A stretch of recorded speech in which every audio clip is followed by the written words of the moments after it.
Assalamualaikum Ustaz. Salam, ada suara nggak? Halo, Assalamualaikum. Salam. Gimana kabar Suaranya jelas. Ustaz Zulkarnain? Sehat, sehat, sehat. Nama depan kita sama ini. Oh, nama belakangnya. Saya Jul Sidazul. Oh iya, iya. Gimana Ustaz? Suara saya jelas. Suara saya udah Aman, jelas, aman. tapi ya. Aman Oke, oke. dong. Nah, nggak terlalu berisik ya, karena lagi ada orang yang yasinan. Kebetulan kemarin ada keluarga yang meninggal. Oh iya, ya Pak. Itu Iya, yang kemarin itu ya. Pak Haji ya. Kita langsung aja Ustadz ya, karena memang waktu juga kita mengikuti waktu Indonesia Barat ya ternyata. Iya, ya. Baik, Kita mulai dari bismillahirrahmanirrahim. mana nih? Assalamualaikum. Ya. Nanti saya buka dulu. Oke, oke. Oke, izin dulu Ustaz. Assalamualaikum warahmatullahi wabarakatuh. Wabillahi robba wabil islam wa Rasulullah. Alhamdulillah teman-teman sekalian, malam ini kita ingin mencoba live streaming dan sebenarnya ini buah dari diskusi kami. Kalau bahasa keren kami itu perkawinan pikiran antara gerakan beliau yang memang besar dari rahim Nahdlatul Wathon ya dengan gerakan saya sendiri yang memang mengikuti gerakan-gerakan yang memang agak sedikit berbeda, tapi satu visi yaitu nilai keislaman yang sedang kita bangun. Itu buah daripada diskusi-diskusi kita dan kita coba ingin berdiskusi melalui live streaming Instagram. Mungkin teman-teman nanti bisa juga bertanya ataupun bagaimana memberikan masukan mereka. Dan tema kita pada malam hari ini masyarakat ritualistik dan nilai-nilai perbedaan agama. Karena memang yang terjadi mungkin di awal diskusi dimulai daripada budaya yang ada ya, budaya yang ada di tengah masyarakat kita yang memang kadang-kadang melupakan nilai-nilai keislaman tersebut. Dan mungkin agar lebih jelasnya nanti kita dengarkan dari beliau Zulkarnain Kiha. Saya ingin tambahkan SPD-nya. Beliau mau jual SPD-nya. Dan beliau hari ini berada sebagai mahasiswa ya, Master Sarjana Ilmu Al-Quran dan Tafsir Institut PTIQ ya, Jakarta. Iya. Kita dengarkan pemikiran beliau. Tadi ada sedikit tulisan yang diberikan kepada saya sebagai prolog, yang memang nilai yang dibawa itu melalui tokoh-tokoh yang ada di Lombok Timur. Salah satunya adalah Tuan Guru Bajang dan Syekh almarhum Syekh Muhammad Abdul Majid ya. Kepada beliau kita dengarkan dulu. Tafadhol Ustaz. Baik, suara saya jelas ya? Aman. Baik, Assalamualaikum warahmatullahi wabarakatuh. Teman-teman yang hadir pada malam hari ini yang saya banggakan, terus saudara saya, sesama anak Sukararah, Safti Julayadi. Jadi saya mulai dari judulnya ya. Judulnya itu soal masyarakat ritualistik dan nilai-nilai peradaban ya, bukan perbedaan. Nilai-nilai peradaban agama. Yang pertama, soal masyarakat ritualistik. Jadi yang saya maksud dengan masyarakat ritualistik di sini adalah masyarakat yang memiliki paradigma ritualistik, yang pemahaman agamanya itu agama itu hanya sekedar ibadah kayak gitu. Nah, jadi orang-orang yang masyarakat yang seperti ini kita bisa saksikan hari ini. Jadi banyak orang di sekitaran kita memahami agama itu hanya sekedar ibadah. Jadi agama sebagai inspirasi terhadap peradaban itu luput dari mereka semua. Nah, kemudian seperti yang sudah disampaikan oleh saudara Safti tadi, saya memang memulai tulisan itu dari ucapan atau kalimat atau bait syair yang pernah disampaikan oleh salah satu tokoh dari Sasak, dari Lombok, Tuan Guru Zainuddin Abdul Majid. Jadi saya mengangkat beliau karena memang ketika saya mencari latar belakang yang pas, memang kalau latar belakang masyarakat ritualistik ini kita saksikan betul loh, memang ada di sekitaran kita. Cuman saya sampaikan kepada teman-teman bahwa masyarakat yang seperti ini tidak hari ini. Tidak hari ini dia eksis, tetapi memang sudah ada. Kalau berkaca dari apa yang disampaikan Pengguru Zainuddin Abdul Majid, beliau mengatakan begini, agama bukan sekedar ibadah, puasa sembahyang di atas sajadah, tapi mencakup syariah, hukumah, akidah, kayak katanya di dalam karyanya Wasiat Renungan Masa. Jadi kalau kita menggunakan mengkaji bait syair atau teks itu kan biasanya dikaji dalam pendekatan ilmu teks. Salah satunya itu adalah ilmu hermeneutika. Nah, dalam menganalisis suatu teks, hermeneutika itu menggunakan pendekatan sosiohistoris. Atau kita ketika teks itu bagaimana sih kondisi sosialnya, bagaimana sih kondisi sejarahnya kayak gitu. Jadi menurut hermeneutika kita bisa tahu betul apa yang dimaksud oleh penyampai teks atau dalam hal ini tulisan Tuan Guru Zainuddin Abdul Majid itu dengan melihat sikon ketika beliau hidup kayak gitu. Karena asumsi dari hermeneutika itu tidak mungkin suatu teks atau suatu tulisan itu bisa lahir secara tiba-tiba. Pasti disebabkan oleh ada latar belakang kayak gitu. Nah, sehingga bisa kita simpulkan memang dari referensi yang ada bait syair yang disampaikan oleh Tuan Guru Zainuddin Abdul Majid itu memang merespon kondisi umat Islam waktu itu di konteks beliau ya.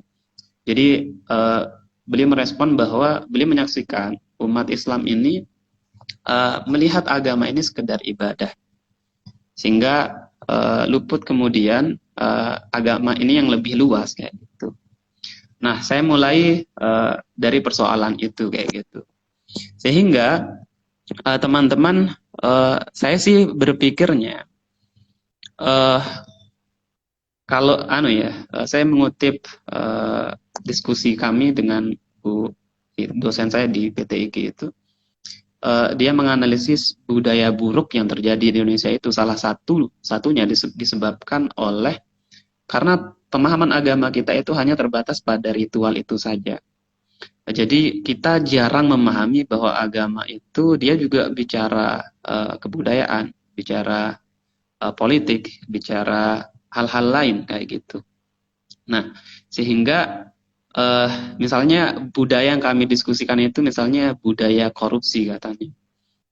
Kalau menggunakan dianalisis dengan kalau kita mencari akar masalahnya katanya, maka kita akan menemukan penyebabnya karena paradigma ritualistik itu. Kenapa? Karena kerap kali orang yang korupsi itu dia menganggap enteng agama katanya.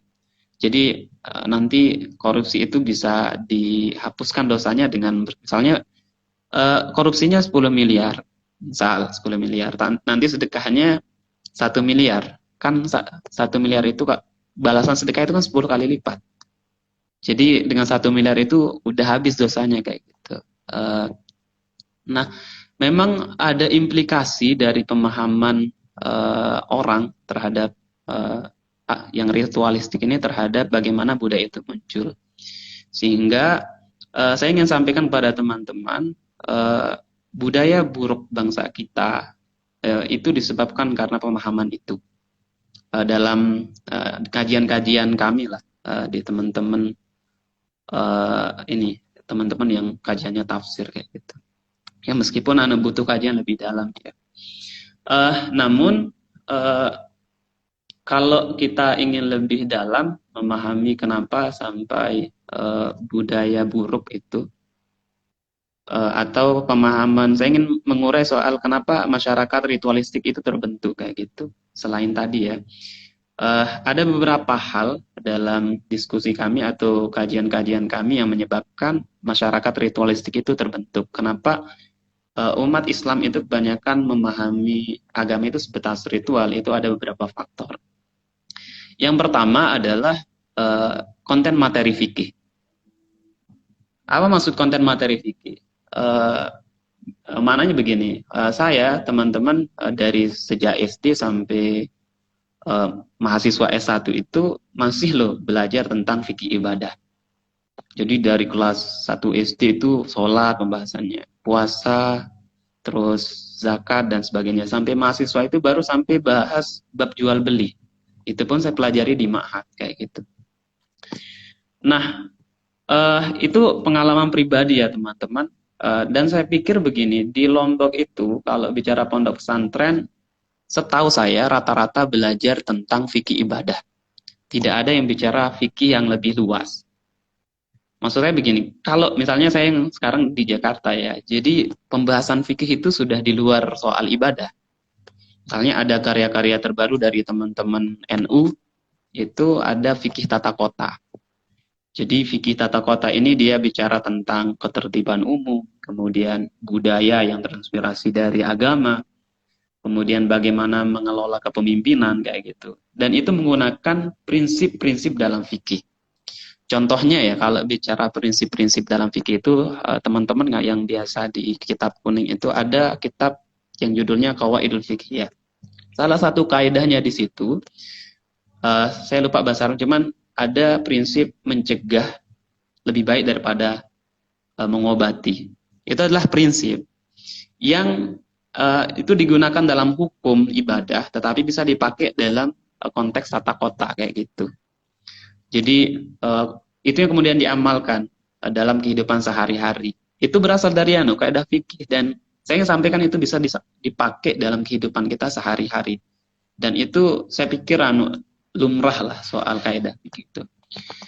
Yang kedua misalnya ya kalau bicara kaidah, dulu setahu saya TGB misalnya yang kita sama yang dari NTB ini, saya pernah dengar ceritanya begini. Dulu pernah ketika TGB akan memutuskan halal tourism di Nusa Tenggara Barat, ada dikumpulkan tuan guru, ustaz, dikumpulkan saat itu. Jadi salah satu permintaannya ustaz-ustaz itu atau tuan guru itu adalah menghilangkan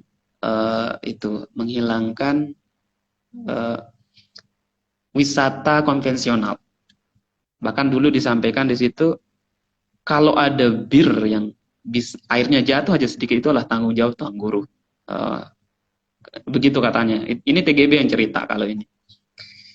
Nah, tentu sebagai pemimpin beliau dilema. Memang secara normatif ajaran-ajaran Islam ini bahwa itu haram kayak gitu. Cuman penjelasan beliau saat itu, hal yang paling mentok beliau ambil itu dia menggunakan kaidah fikih ketika mengambil kebijakan kayak gitu. Ini yang kemudian saya maksud fikih bicara tentang kepemimpinan kebijakan kayak gitu. Tadi soal kehidupan sehari-hari itu mencegah biwayat penguatan. Beliau menggunakan ada kaidah yang menyatakan apabila ada dua kemudaratan, ambil mudarat yang paling sedikit katanya. Jadi kemudian kalau di situ saya lupa, cuman kalau nggak salah begini katanya, kalau di situ masih ada kebaikan, terus dengan menghilangkan keburukan itu kemudian menghilangkan kebaikan, lebih baik ambil kebaikan yang sedikit. Apa itu? Darul mafasid muqaddaman ala jalbil masoleh kalau nggak salah kaidahnya. Sehingga dulu TGB membuat halal tourism, kemudian membiarkan konvensional ini karena dalam satu sisi wisata ini memberikan income terhadap daerah. Income ini yang kemudian digunakan untuk membuat ini pemasukan untuk daerah, kemudian program yang lain kayak gitu. Jadi dua ilustrasi ini atau fikih tata kota tadi, belum yang terbaru ini teman-teman, kalau di teman-teman NU saya perhatikan di Jakarta itu sedang mengadakan fikih peradaban. Jadi ada asumsi bahwa kejayaan Islam di masa lalu itu salah satunya karena pengamalan prinsip nilai-nilai fikih yang dibuat oleh ulama. Karena sejatinya nilai fikih itu rata-rata sangat rasional. Itu Ustadz, soal. kalau saya potong. Okay. Kita coba, jadi begini, kalau saya memperhatikan kan Lombok ya pada khususnya dengan banyaknya masjid dan juga tuan guru yang kita ketahui lah bagaimana kemudian kalau budaya ritualnya adalah buahnya adalah amal ma'ruf nahi mungkar atau menjauhkan kita daripada kemungkaran itu, dan bagaimana mencegah sebagai kita sebagai agen pencegahnya, itu kira-kira bagaimana menilainya Ustadz dengan tema yang kita bahas? dalam ilmu Eh, yang Ustaz temukan. Silakan. Oke, saya ingin konfirmasi dulu ya. Jadi maksudnya kalau misalnya ibadah ini dia menghasilkan orang-orang yang mencegah kemungkaran, Takwa lah. terus mengajak pada kebaikan ya.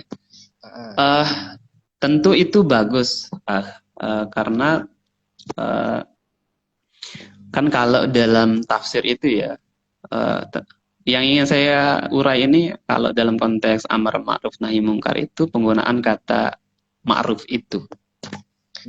Eh, jadi ma'ruf itu eh, kalau dalam bahasa Arab itu bukan hanya bermakna baik ya, tetapi ada makna cabang-cabangnya.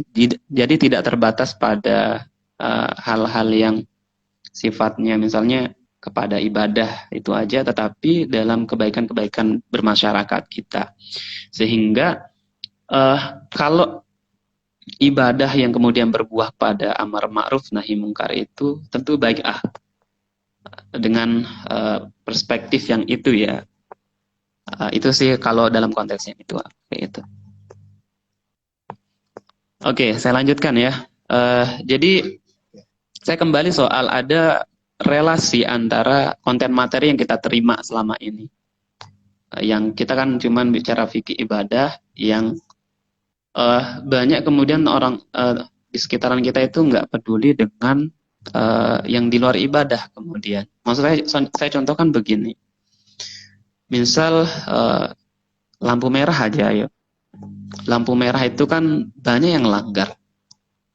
Padahal kalau kita bicara lampu merah, kalau kita bicara ajaran Islam ya atau fikih misalnya tadi ada kaidah mencegah lebih baik daripada mengobati, kan sejatinya prinsip itu yang digunakan di lampu merah.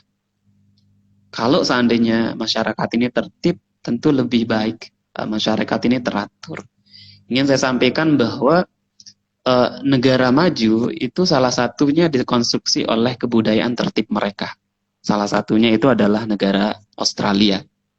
Karena dalam beberapa literatur itu Australia itu maju karena dari sejak kecil itu udah belajar tertib.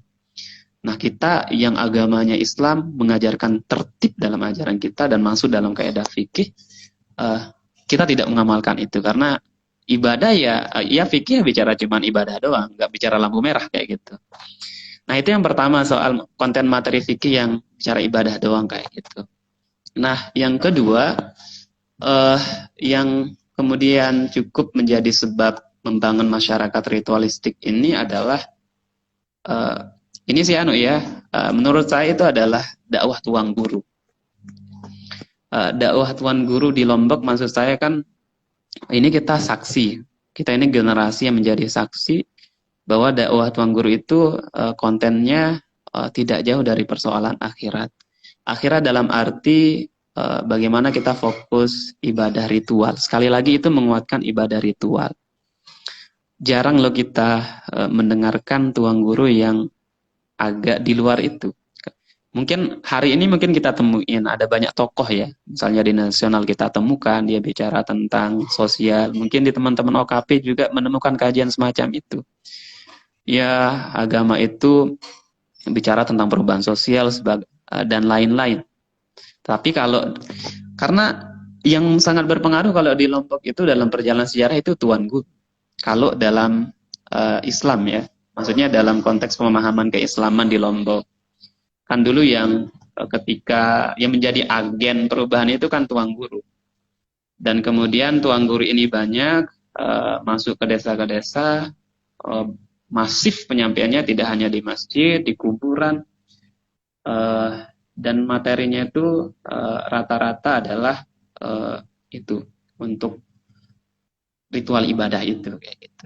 Jadi saya melihat ini kemudian menjadi faktor kenapa masyarakat ini semakin tua semakin ritualistik kayak gitu, atau yang muda kemudian menganggap ibadah itu agama cuma sekedar ibadah.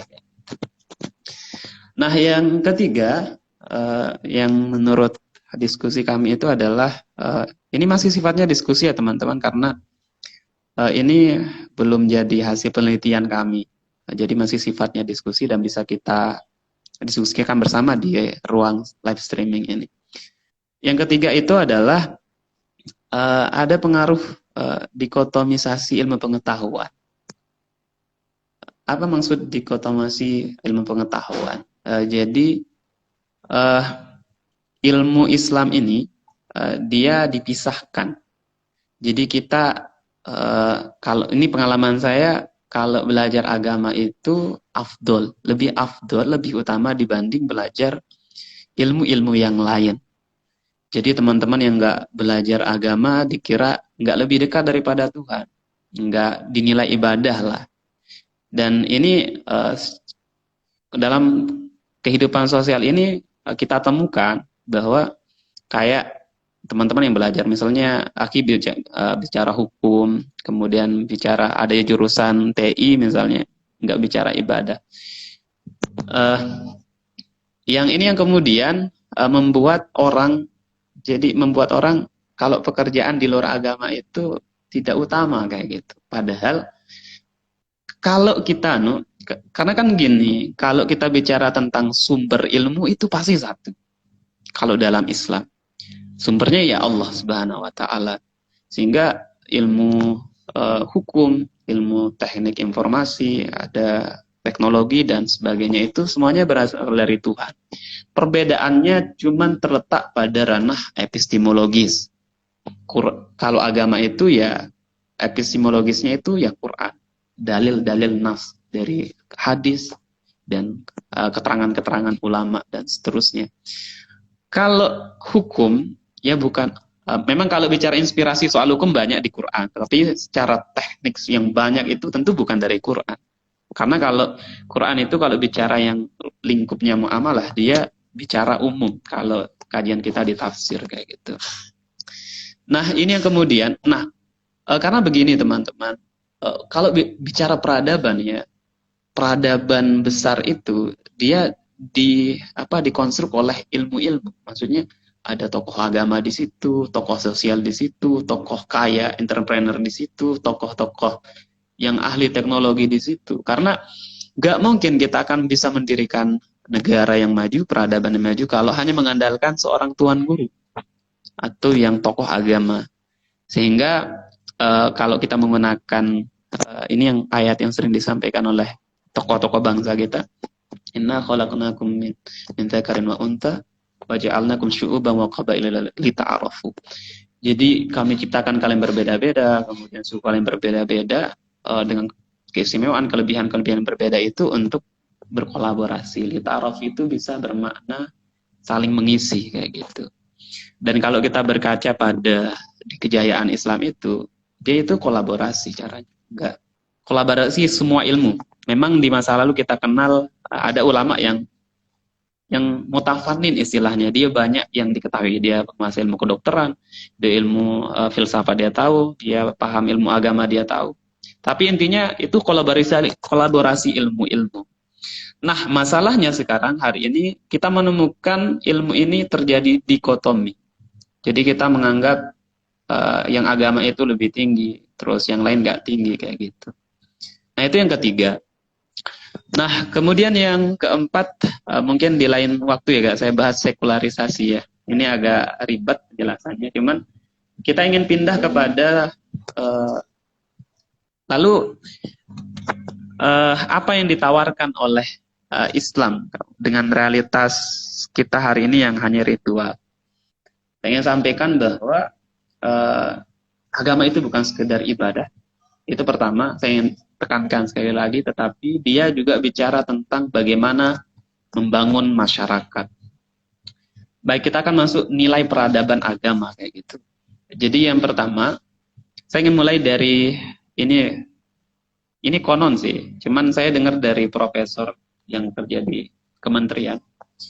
Beliau mengatakan bahwa yang menjadi penyebab, salah satu yang menjadi penyebab kemajuan Korea Selatan, yang hari ini kita pakai teknologinya Samsung kalau nggak salah dari Korea Selatan. Teknologinya banyak sekali, produksinya banyak sekali yang disebar ke, intinya lebih maju daripada kita lah.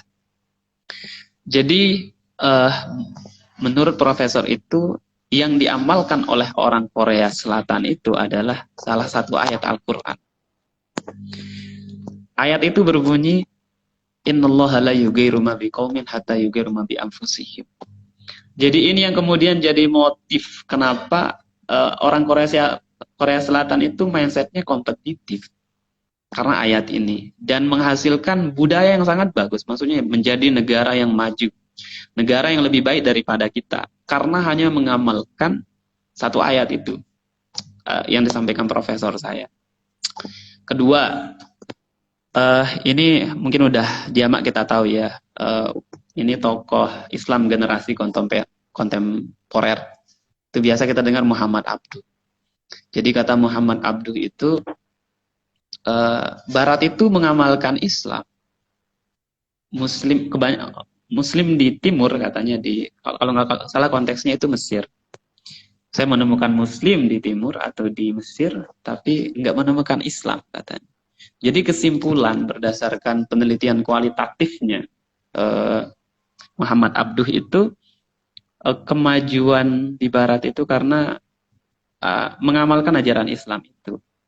Ini yang kemudian saya maksud sebagai ada banyak nilai-nilai yang bisa diamalkan untuk menjadi driver, yang bisa menjadi pemandu kemajuan masyarakat sebenarnya. Namun memang persoalannya adalah kita banyak nggak mengamalkan itu. Saya contohkan hal sederhana saja, soal waktu, tepat waktu. Kalau Indonesia itu udah biasa ya, kalau disebut Indonesia pasti nggak tepat waktu ya. Kayak live streaming kita ini nggak tepat waktu. Jadi maksud kita itu hal sederhana dan tetapi itu berdampak besar. Ada loh karya, saya lupa, ada habitus yang berdampak pada hal besar. Kalau nggak salah ada bukunya itu, karya orang Barat atau orang Asia itu. Atau ini ada kebiasaan orang Jepang itu namanya kaizen. Kaizen itu melakukan hal kecil secara konsisten. Yang dalam Islam itu istiqomah disebut. Dan itu yang menjadi prinsipnya orang Jepang. Kemudian mereka sangat budaya hostel, sih istilahnya kalau kerja itu sangat totalitas sekali dalam bekerja. Karena ada yang sebenarnya nilai-nilai semacam itu ada di Quran kayak gitu. Ada prinsip-prinsipnya yang dijelaskan oleh Al-Quran. Oleh karena itu, sejatinya kita nggak kekurangan nilai kalau kita ingin maju sebagai masyarakat yang di masa depan itu lebih baik daripada negara-negara lain. Karena kalau melihat misalnya kita lihat tesisnya Thomas Huntington misalnya, yang akan menjadi pesaing pesaing dari Barat di masa saat itu disampaikan itu adalah Islam. Karena memang nilai kemajuannya udah lengkap atau udah banyak di dalam internal Islam itu sendiri. Bahkan bentar, saya lupa. Ini saya kutip katanya TGB katanya. Jadi Indonesia itu memiliki 2 sumur yang tidak pernah kering. Yang pertama itu budaya, yang kedua itu agama. Ada kearifan lokal yang bisa memajukan bangsa Indonesia, ada nilai agama yang bisa memajukan bangsa Indonesia. Katanya kurang lebih seperti itu TGB. Dan banyak lagi ya kalau bicarakan tentang nilai-nilai peradaban di dalam Islam. Namun saya pikir itu cukup untuk kita pahami yang bisa kita amalkan. Ini mungkin persoalan kita sekarang mau amalin apa enggak ajaran-ajaran Quran itu sehingga memutus menjadi generasi Islam yang enggak ritualistik kayak gitu. Jadi bisa jadi budaya buruk di bangsa ini disebabkan karena memang kita enggak mengamalkan Al-Quran itu. Jadi itu sih yang bisa saya sampaikan. Semoga bermanfaat ya. Itu aja. Terima kasih. Baik, terima kasih Bang Zul penyampaiannya. Jadi kalau saya coba menelisik, yang paling menarik tadi ketika Antum mengatakan bahwa Muhammad Abduh itu pernah menilai masyarakat Islam itu sendiri ya, bagaimana ternyata nilai Islam itu tidak hidup, sehingga melihat Muslim tapi tidak melihat Islam di dalamnya. Seperti yang kita ketahui hari ini, mungkin kita semua tahu, ketika orang berbicara Islam, orang berpikir teroris. orang berpikir jorok dan orang berpikir tertinggal gitu kan kalau orang berbicara Islam Alia. Dan mungkin seperti yang tadi Ane coba bertanya, kenapa kira-kira misalkan Lombok Timur aja dengan mayoritas Islam, bahkan dengan Lombok yang banyak masjid dan juga tuang guru dan seterusnya, kita tahu tertinggal ya, indeks pembangunan manusia kita juga rendah dan seterusnya. Nah, dengan penyebabnya yang tadi mungkin yang Ustadz katakan bahwa memang nilai Islam itu tidak hidup dalam Islam itu sendiri. Nah, mungkin teman-teman yang lain juga mau bertanya dan seterusnya, kita juga mau mempersilahkan. Tapi sambil menunggu itu, Ustadz kira-kira selain tawaran daripada bagaimana mempertahankan agama dan budaya yang tadi, karena yang saya juga agak sedikit kritis ya terhadap nilai budaya itu sendiri. Budaya yang hari ini kita kenal dengan Indonesia, kita kenal dengan berbagai macam budaya, tapi ternyata ada budaya yang ternyata berbenturan dengan nilai Islam itu. Bahkan seperti yang Antum katakan, bagaimana sebenarnya budaya atau nilai kearifan lokal ini mampu meningkatkan ekonomi masyarakat, tapi terbalik. Nah, modal kita banyak, malah pengeluaran kita banyak, pemasukan kita nggak ada. Nah, kira-kira bagaimana Antum melihat antara budaya dan agama seperti yang dikatakan?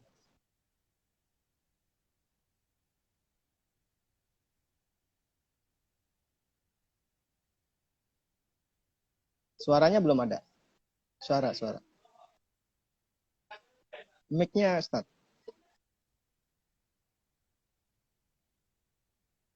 Belum ada suara.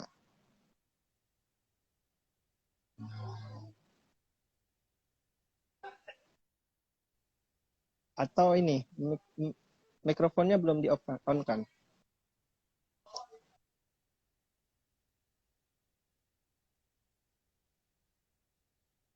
Halo?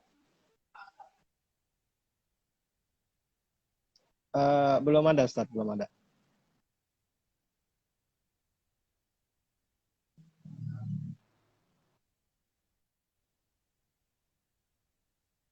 Masih belum ada suara. Baik, kita terkendala teknis teman-teman.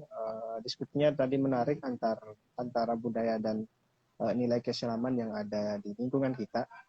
Cuman Ustadz Zulkarnain masih terkendala suara ya. Kita ingin mendengarkan pendapat beliau tentang budaya yang memang banyak sekali berbenturan dengan agama kita. Walaupun misalkan kalau kita belajar dengan negara Jepang itu, budaya itu mampu meningkatkan nilai ekonomis masyarakat, bahkan membuat suatu negara itu maju. Nah, berbanding terbalik dengan kita ingin menjual budaya, tapi kadang-kadang dia berbenturan dengan nilai agama, tapi juga berbenturan dengan bagaimana meningkatkan nilai ekonomi daerah itu, bahkan nilai ekonomi masyarakat. Nah, itu yang ingin kita tahu, bagaimana pendapat mahasiswa dari Ilmu Tafsir, nilai-nilai Quran yang harusnya menjadi hal yang tertanam di dalam lingkungan masyarakat yang dijelaskan beliau, ternyata masih belum ada. Sehingga tadi mengutip salah satu Muhammad Abduh, salah satu salah satu ulama kontemporer yang memang membawa kita dengan pemikirannya yang sangat luar biasa. Jadi kita kembali terhubung dengan Ustaz. Tafadhol Ustaz. Sudah nyambung nggak? Udah nyambung. Oke, baik. Udah nyambung. Saya lanjutkan ya. Baik, sebelum saya respon soal budaya itu ya, ini soal kenapa enggak kita, ini sih menurut saya pikir-pikir kemarin soal kita ini Islam tapi kok enggak maju-maju dalam konteks Lombok Timur ya. Menurut saya begini, kalau bicara perubahan sosial itu kan pendekatannya dua. Kalau yang saya pikir-pikir ya, pertama pendekatan kultural atau kita sebutlah pendekatan bottom to up. Yang kedua itu pendekatan top to bottom ya. Kalau bahasa gitu ya. Jadi kalau di masa lalu itu memang misalnya perubahan-perubahan sosial itu banyak digunakan oleh, kalau bicara Lombok ya, yang banyak digunakan itu kalau di masa lalu itu pendekatan kultural untuk memberikan pendidikan masyarakat, ada pengajian di grassroots. Eh, Cuman makin ke sini, salah satu yang paling efektif untuk merubah umat Islam itu, atau ya manusia secara umum, itu pendekatan top to bottom. Saya mikirnya sambil itu aja yang paling efektif. Maksudnya perubahan ini bisa dicapai lewat politik. Maksudnya begini, saya sering sih keluhin teman-teman yang aktif bicara keislaman, yang misi Islam ini adalah rahmat lil alamin, kasih sayang untuk alam gitu, nggak cuman orang Lombok, nggak cuman orang Indonesia, bahkan untuk alam. Cuman masalahnya banyak orang yang bicara Islam tetapi mereka nggak bicara instrumen perubahannya. Nah, salah satu instrumen perubahan itu adalah politik. Sehingga kalau menurut saya, kalau ingin me, apa, me- memasifkan atau memainstreamingkan nilai-nilai ajaran Islam, itu salah satu instrumennya itu adalah politik. Artinya di politik itu kita punya kekuatan dan kita bisa eh, membawa umat itu mau kemana. Maksudnya kita bisa memakmurkan umat, kemudian karena kan kalau nggak makmur bermasalah juga kalau kita mengajarkan orang. Gitu. Sehingga menurut saya sih memang politik itu adalah jalannya.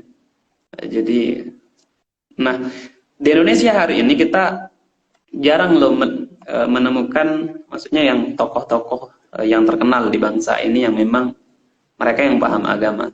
Maksudnya dalam arti yang concern ya. Tadi kebetulan kenapa saya yang tadi ini tamu yang saya telepon tadi itu kebetulan ya, itu teman datang ingin dibantu untuk menerjemahkan salah satu kitab itu, kebetulan pembahasannya Mu'tazilah. Di situ kita bicara kepemimpinan. Nah, uh, jadi salah satu instrumen memang untuk perubahan besar itu sekali lagi adalah politik. Sekali lagi soal itu sih. Nah, nggak banyak kemudian dari tokoh-tokoh yang memang concern Islam itu kemudian jadi terkenal jadi politisi hari ini. Yang banyak kan hari ini yang mengisi bangsa ini kan lulusan UGM. Ada Ganjar Pranowo, ada Anies Baswedan, ada Erlangga Hartanto, ada itu Caimin, yang hari ini mengisi medsos-medsos itu kan mereka-mereka aja. Jarang kemudian kita melihat yang memang lulusan misalnya kampus yang concern agama, misalnya jarang. Nah, saya sih mikirnya bisa jadi penyebab enggak banyak politisi dari yang kita anggap lah yang concern bicara keislaman itu disebabkan karena kita sibuk bicara Islam rahmatan lil alamin, namun kita nggak sibuk bicara instrumennya. Kita nggak belajar politik. Kita kayak kalau Snok Horgon itu kan setahu saya kayak dipisahkan. Jadi dibiarkan dibesarkan Islam ritual itu yang mazhabnya ritual. Lalu ini menghentikan soal politik itu. Ya, semua Nah, itu sih. dihentikan. Iya. Sebenarnya kalau menurut saya sih di generasi umat Islam ini yang baru-baru ini harus digalakkan soal politik. Ya tidak harus jadi pemimpin bangsa Indonesia, tapi menjadi pemimpin dalam desa, terus ya skala kecamatan. Karena dengan itu kemudian kita bisa mengambil kebijakan yang besar. Saya pikir itu sih masalahnya. Itu punya daya dobrak yang besar. Jadi harus banyak dari generasi ini jadi politisi. Kayak gitu.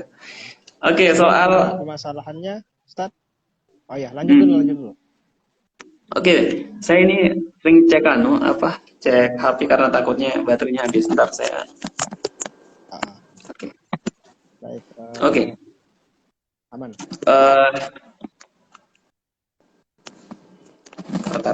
Soal budaya ya. Iya. Bentar.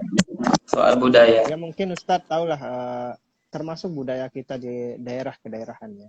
Ya, mungkin terakhir yang kita tahu, mohon maaf, bukan mau menjatuhkan nilai budaya, tapi memang kita ingin mempertahankan budaya. tapi bagaimana meningkatkan ekonomi dan meningkatkan nilai keimanan kita juga, keislaman dan seterusnya. Tapi Iya. yang terjadi itu sendiri bahkan dia berbenturan dengan nilai akhlak, dia berbenturan dengan nilai keimanan, dan bahkan yang tadi apa esensinya untuk meningkatkan nilai ekonomis kita. Karena memang seperti yang antum katakan, Jepang atau Korea Selatan dan seterusnya itu budaya atau kearifan lokal itu mampu meningkatkan nilai ekonomi gitu kan dan seterusnya. Tapi kita berbanding terbalik dengan hal itu. Kira-kira gimana Ustaz? Oke, baik. Sebelumnya saya ucapkan selamat datang buat ini teman kelas saya itu Mukhtarul Alif. Ya, mungkin beliau ingin memberikan berbagi mungkin juga nanti ya. Eh, Baik, soal budaya ya. Jadi saya ingin mulai dari ini diskusi saya dan teman-teman di ruang kelas. Jadi kan budaya itu ada yang local genius, ada yang local wisdom. Jadi yang bisa menjadi driver yang saya sebut tadi di awal itu adalah local wisdom. Jadi kalau dalam kajian literatur itu local wisdom itu terbatas pada hal-hal positif. Jadi budaya yang tidak positif itu tidak perlu diwariskan. Itu sederhananya kayak gitu. Sehingga pertanyaannya kemudian yang mana sih yang menjadi local wisdom di kita? Sejauh saya pikir-pikir sih memang uh, kayak nggak ada gitu. Cuma nanti adalah teman-teman yang concern budaya ya yang menjawab itu. Karena uh, karena kan budaya yang kita hidupkan di Lombok misalnya itu kan kebanyakan hari ini kemudian dikapitalisasi. Karena itu ada wacana desa wisata, kemudian banyak desa yang berlomba-lomba menjadi desa budaya. Kemudian itu kan kepentingannya bukan dalam rangka kalau konteks Jepang kan tadi kan memperbaiki SDM. Korea Selatan Iya betul. konteksnya membangun SDM. Kita ini kan konteksnya supaya desa dapat untung dan masyarakat ikut juga dapat untung. Jadi ada perbedaan orientasi kemudian. Ya, itu yang menjadi perbedaan kita sih. Yang saya amati dari festival-festival yang kita adakan. Secara ekonomi memang ya kita dapat bahkan jadi pertunjukan-pertunjukan hari ini di Nusa Tenggara Barat. Iya. Nah, ingin saya sampaikan sekali lagi yang apalagi kalau soal budaya-budaya yang kalau bisa ya memang harus kita sekali lagi identifikasi budaya mana sih yang perlu kita terus wariskan, terus kita hidupkan dan untuk baik untuk generasi berikutnya. Saya pikir ini ini tugas kita sebagai generasi baru karena hari ini kan yang sekali lagi yang mengisi ruang-ruang kebijakan itu kan generasi sebelum kita.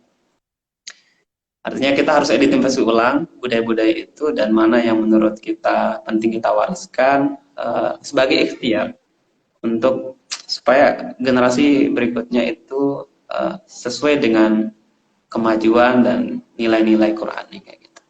Itu aja sih ya. Baik. Baik, jazakallah Ustaz Zulkarnain. Saya rasa diskusi ini memang harusnya panjang, tapi karena memang kita terbatas dengan waktu ya. Ya, Pak. Saya sebagai host juga karena ada acara di rumah ya. Acara kemarin ada bapak meninggal, mohon doanya semoga dia juga ditempatkan yang terbaik. Amin. Dan Amin. harapannya dari diskusi kita malam ini ada tulisan yang bisa kami sebar, Ustaz. Dan nanti kami Iya. simpulkan dan bagaimana juga Ustaz memberikan pandangan melalui literasi penulisan dan sebagainya. Karena memang itu penting sekali. Nanti saya sempurnakan, oke? Nanti saya sempurnakan tulisan. Oh, boleh. Nanti soalnya kita juga perlu pencerahan seperti ini, bagaimana kemudian nilai keislaman itu hidup di tengah masyarakat. Dan sebagai generasi muda, generasi penerus, iya, generasi penerus karena 2045 itu kita sudah memasuki bonus demografi ya. Generasi-generasi kita itu mayoritas yang akan mengelola semua sumber daya alam yang kita. Oke, Ustadz Zulkarnain, mohon maaf karena kita tidak bisa lama. Waktu Lombok juga sudah menunjukkan waktu Isya dan sebentar lagi kita akan mulai acara zikiran di rumah. Terima kasih Ustadz atas penyampaiannya. Jazakallahu khairan. Semoga apa yang diberikan manfaat dan bisa kita amalkan. Baik, terima kasih teman-teman juga yang sudah hadir. Semoga bermanfaat. Mari kita tutup dengan sama-sama melafalkan hamdalah dan doa kifaratul majelis. Alhamdulillah. Alhamdulillah. Subhanallah. Allah bihamdika asyhadu an la ilaha illa anta astaghfiruka wa atubu ilaik. Billahi wabil haq fastabiqul khairat. Syukran sekali lagi Ustaz. Assalamualaikum warahmatullahi wabarakatuh. Waalaikumsalam warahmatullahi wabarakatuh.